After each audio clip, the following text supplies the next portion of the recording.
Terpaksa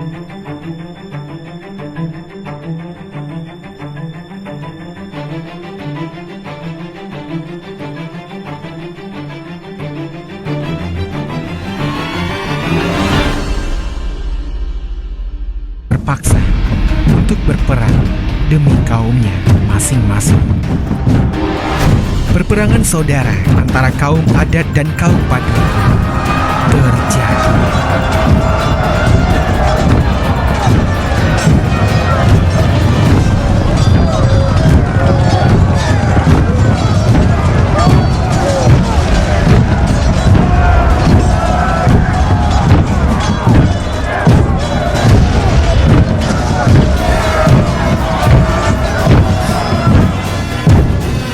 Kaum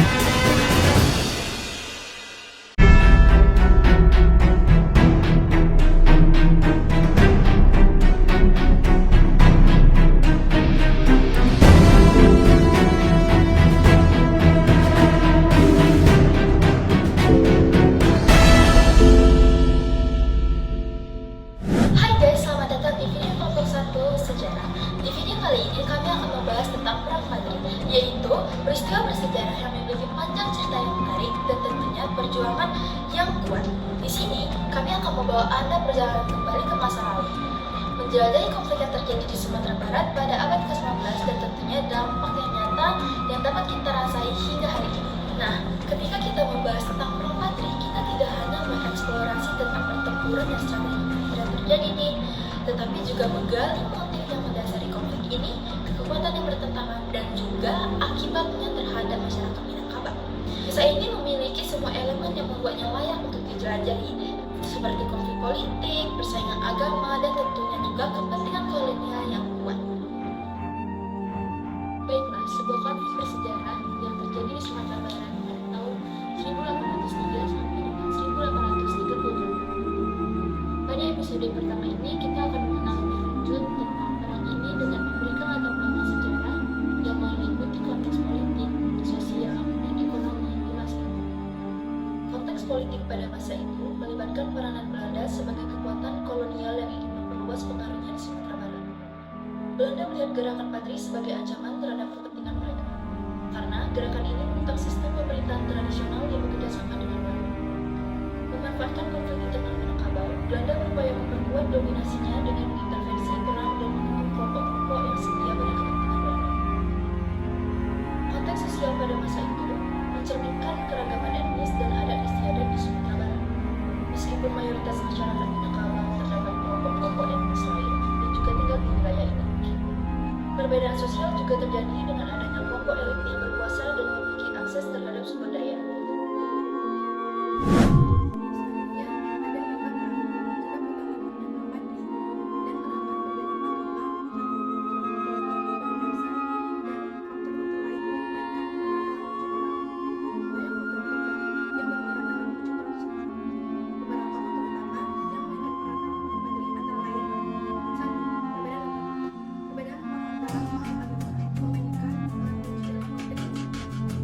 Gerakan Padri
membahas faktor-faktor utama yang memicu perang, kita akan masuk ke dalam gambaran umum jalannya perang Padri dan tentunya beberapa peristiwa penting.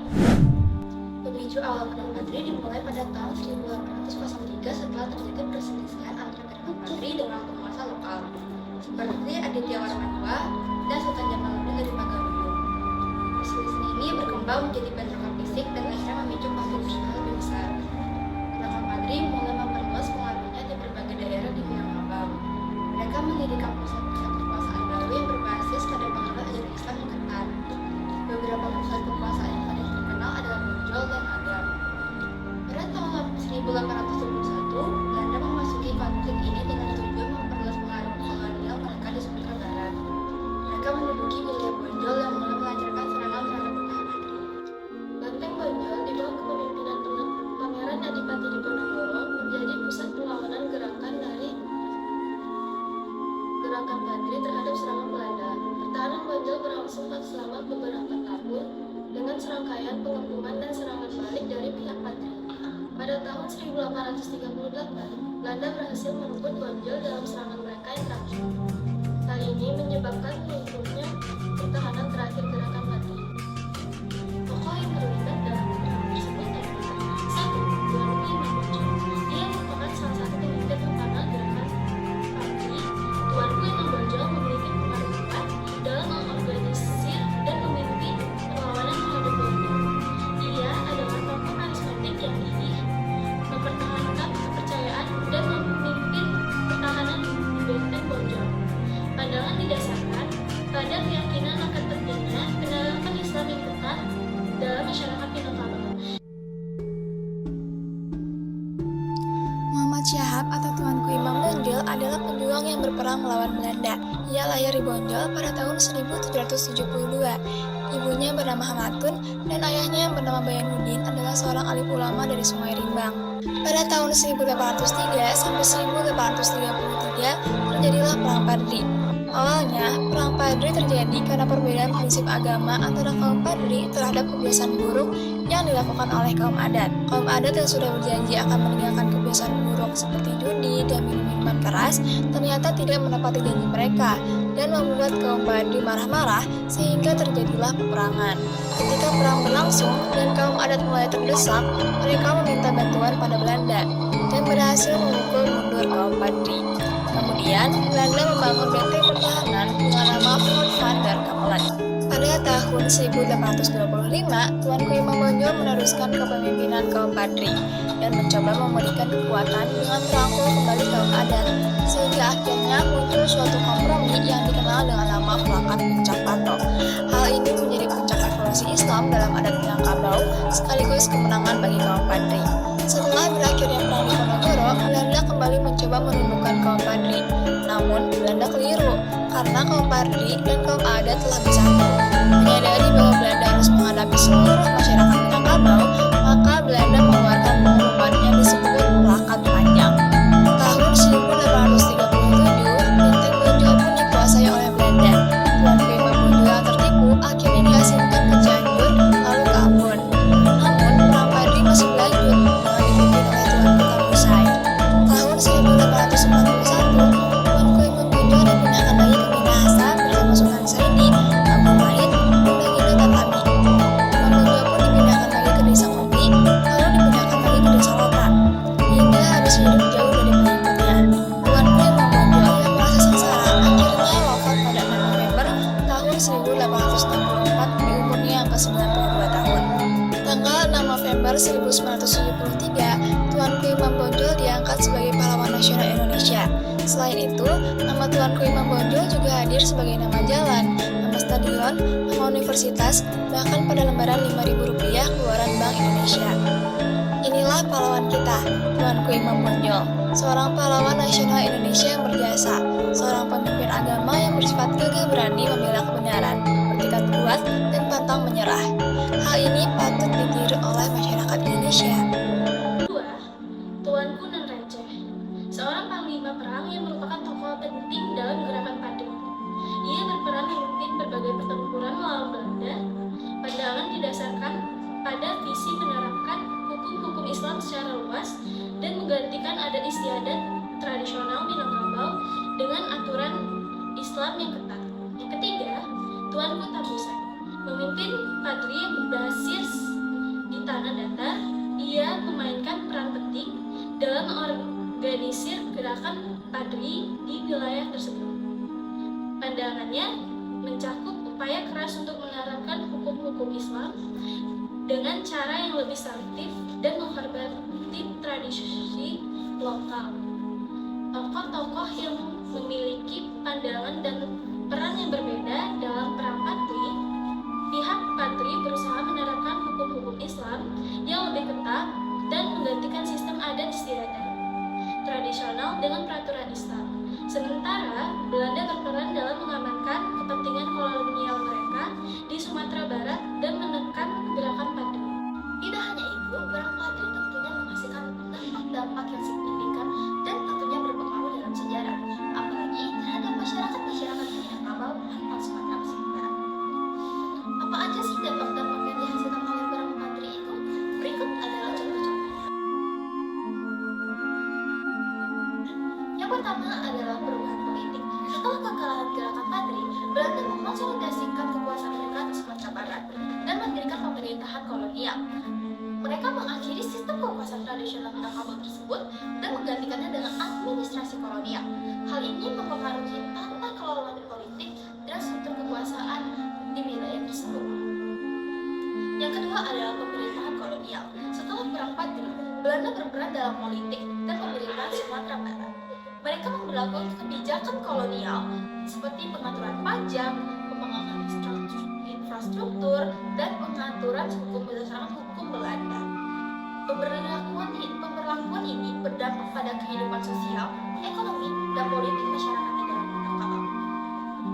Yang ketiga adalah pengaruh agama. Perang padri juga mempengaruhi perkembangan agama Islam di Sumatera Barat. Gerakan padri ini mendorong penerapan ajaran Islam yang lebih ketat dan mengubah lanskap agama di daerah tersebut.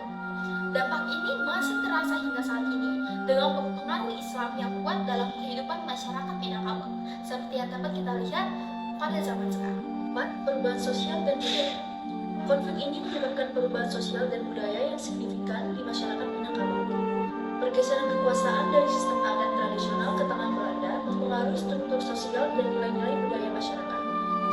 Masyarakat Minangkabau juga harus beradaptasi dengan kehadiran pemerintahan kolonial dan nilai-nilai berbeda yang diperkenalkan oleh Belanda.